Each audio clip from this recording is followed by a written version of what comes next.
Hi guys, today you're going to be creating your spreadsheet Battleship game board. To get started, you're going to go to New and go open a new Google Sheets. It's real important whenever you open a new document in your drive that you always name it. So right now it's untitled spreadsheet. We want to name that Battleship. Today we're going to be setting up your game board so that we can play the game Battleship with a classmate. To do so, we are going to be highlighting from cells A1 to J10. So you're just going to click and drag down to J10, and that is going to highlight the selected cell range. We want to do that because in Battleship we have 10 rows. So 10 rows and 10 columns, and A to J is 10 different columns. And what we're going to do with that is we're going to first change it to the color of an ocean. So you guys can pick any color blue that you would like. We're going to pick an ocean color. I'm going to pick a bright one for myself. You can choose whichever blue you like. And then we're going to also add a border so it makes it easier to see our cells. So we're going to click on borders, and we are going to do this one right here with the all borders. And it just makes the cells a lot easier to see.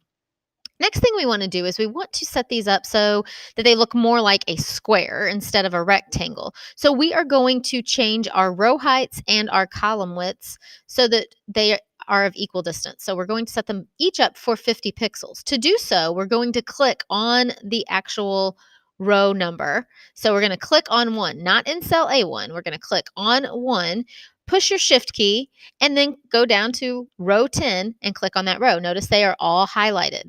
Once you've done so, you can right click, tell it to resize rows 1 to 10. We're going to resize this from 21 pixels to 50 pixels. And then just click OK. And then we're going to also change our column widths. So we're going to click on A1, push your shift key down, click on J, and we are going to right click and resize our columns again to 50 pixels. This is going to give us squares rather than rectangles. They're going to be 50 by 50, and that's going to help us out whenever we do our Sphero Battleship with figuring out our programming. So now we have perfect squares to play our game from. Next thing we're going to do is we're going to go ahead and highlight our selected cell range again, and we're going to change our font size to 36.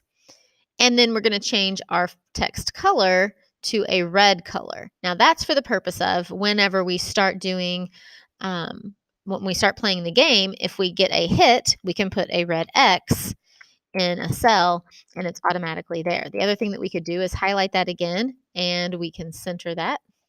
Okay, so once you have that set up, you can take that red X back out of there. Once you have those set up, we are going to go down here to where you see sheet 1, and we're just going to make a copy of this because we need a copy for your ships and we need a copy for your opponent's ships for whenever you call off whether you're going to where you think their ships are, so you can keep track of your hits and your misses. So now we have sheet 1 and a copy of sheet 1 that are identical.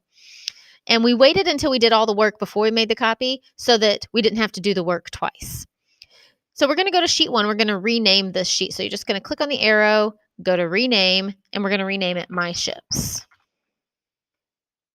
Then we're going to go to our copy of sheet 1, click on your arrow. We're going to rename it to Opponent's Ships.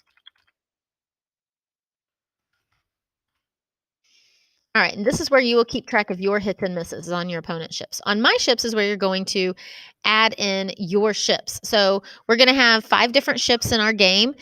They're going to start with 2 cells all the way up to our battleship, which is going to be 6 cells long. So we're going to have a 2-ship cell, or a 2-cell ship. So we're going to highlight that and change the fill color to a gray to indicate a ship. So you're going to put in 2, 3, 4, and 5. So you can pick wherever you want to put them.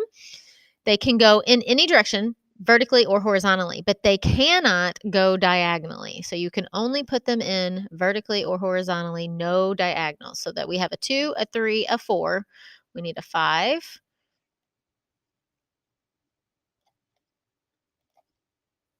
And we need a 6.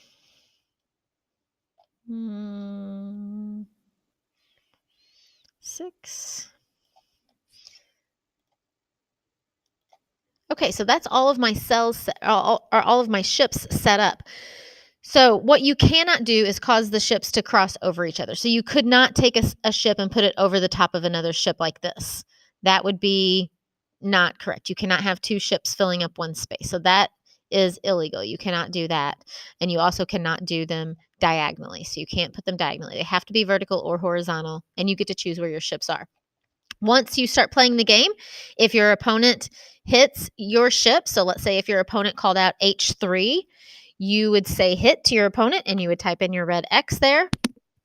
And then on your opponent's ship's side, you're trying to guess where your opponent's ships are. So if you called off F6 and they said miss, what we're going to do there to indicate a miss so we don't hit that again is we're just going to change our fill color for that one to white. So we know we've called that one. We don't want to call it again. Okay. We want to keep track of our hits and our misses so we don't call the same numbers over and over again. If we said C7 and that was a hit, you would put an X there. Once you hit a ship, let's say if this is where their 3 cell ship is, once you hit all of them and they tell you you have sunk their ship, then what I would do is change your fill color to a red. That way you know that's a sunken ship, so you don't keep trying to hit around it to look for the rest of the ship. When you're on here, if someone sinks your entire ship, you have to tell them Battleship is sunk, or whichever ship it is that is sunk, so that they know that they sank that ship. Okay, get your board set up. The directions for this, the written directions for this are on Google Classroom for you. Once your boards are set up, you may start playing a game against an opponent directly across the table from you. Have fun.